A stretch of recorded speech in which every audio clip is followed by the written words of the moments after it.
ಆದರೆ ಈ ಸಂವಿಧಾನದಲ್ಲಿರುವಂತಹ ಮುಖ್ಯ ಲಕ್ಷಣ ಏನಪ್ಪಾ ಅಂತಂದ್ರೆ ಜಾತ್ಯತೀತ ತತ್ವ.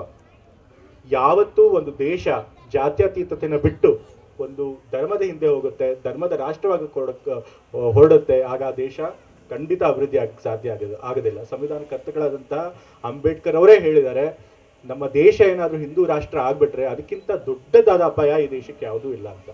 ಇವತ್ತು ನಮ್ಮ ನೆರೆ ರಾಷ್ಟ್ರಗಳನ್ನೇ ನೋಡಿ, ಪಾಕಿಸ್ತಾನ ಇರಬಹುದು, ಆಫ್ಘಾನಿಸ್ತಾನ ಇರಬಹುದು, ಇರಾನ್ ಇರಬಹುದು, ಅಲ್ಲೆಲ್ಲ ಏನಾಗಿದೆ, ಧರ್ಮದ ಹೆಸರಲ್ಲಿ ರಾಷ್ಟ್ರನ ಅವರು ಸ್ಥಾಪನೆ ಮಾಡಿದ್ರಿಂದ, ಧರ್ಮದ ಹೆಸರಲ್ಲಿ ರಾಷ್ಟ್ರ ನಡೆಸೋದ್ರಿಂದ ಅವರು ಸಂಪೂರ್ಣವಾಗಿ ಸರ್ವಾಧಿಕಾರಿತ್ವಕ್ಕೆ ಹೊರಡಬೇಕಾಯಿತು, ದೇಶ ವಿನಾಶ ಸ್ಥಿತಿಗೆ ಹೋಯಿತು, ಮತ್ತೆ ಅಲ್ಲಿನ ಜನರು ತಮ್ಮ ಹಕ್ಕುಗಳನ್ನು ಕಳ್ಕೋಬೇಕಾಯಿತು,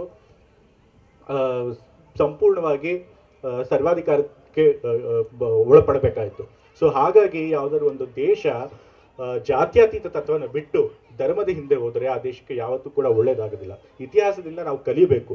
ಇತಿಹಾಸದಿಂದ ಪಾಠನ ಮರೆತರೆ ನಾವು ಉಜ್ವಲವಾದಂಥ ಭವಿಷ್ಯನ, ಒಳ್ಳೆ ದೇಶನ ಕಟ್ಟೋದಕ್ಕಾಗೋದಿಲ್ಲ, ಒಳ್ಳೆ ಸಮಾಜನ ಕಟ್ಟೋದಕ್ಕಾಗೋದಿಲ್ಲ. ಹಾಗಾಗಿ ಇತಿಹಾಸ ನಮ್ಗೆ ಕಲಿಸಿರೋ ಪಾಠದ ಬಗ್ಗೆ ನಾವು ಎಚ್ಚರದಿಂದ ಇರಬೇಕು. ನಮ್ಮ ದೇಶದಲ್ಲೂ ಕೂಡ ಆ ಜಾತ್ಯತೀತ ತತ್ವನ ನಾವು ಪಾಲಿಸಬೇಕಾಗತ್ತೆ.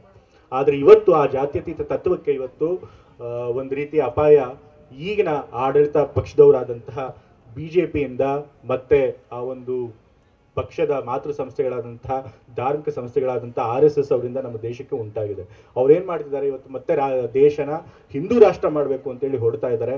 ಆದರೆ ನಾವು ಅದಕ್ಕೆ ಅವಕಾಶ ಮಾಡಿಕೊಡ್ಬಾರ್ದು. ಅದಕ್ಕೆ ಅವಕಾಶ ಮಾಡಿಕೊಟ್ರೆ ನಮ್ಮ ದೇಶ ಕೂಡ ಪಾಕಿಸ್ತಾನ, ಅಫ್ಘಾನಿಸ್ತಾನಗಳಂಥ ಪರಿಸ್ಥಿತಿ ಬರುತ್ತೆ.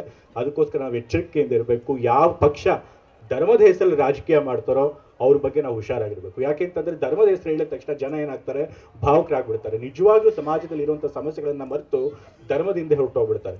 ನಿಜವಾಗ್ಲೂ ಸಮಸ್ಯೆ ಇರೋದು ಏನು ನಮ್ಮ ಸಮಾಜದಲ್ಲಿ? ಇವತ್ತು ಎಷ್ಟೋ ಜನ ಬಹುಸಂಖ್ಯಾತರಂತ ನಾವೆಲ್ಲ ಹಿಂದುಳಿದ ವರ್ಗದವರಿದ್ದೀವಿ, ದಲಿತರಿದ್ದೀವಿ, ಅಲ್ಪಸಂಖ್ಯಾತರಿದ್ದೀವಿ. ಇಷ್ಟು ವರ್ಷಗಳಾದರೂ, ಸ್ವಾತಂತ್ರ್ಯ ಬಂದು 75 ವರ್ಷಗಳಾದರೂ ಕೂಡ ನಾವಿನ್ನೂ ಮೇಲೇರೋದಕ್ಕೆ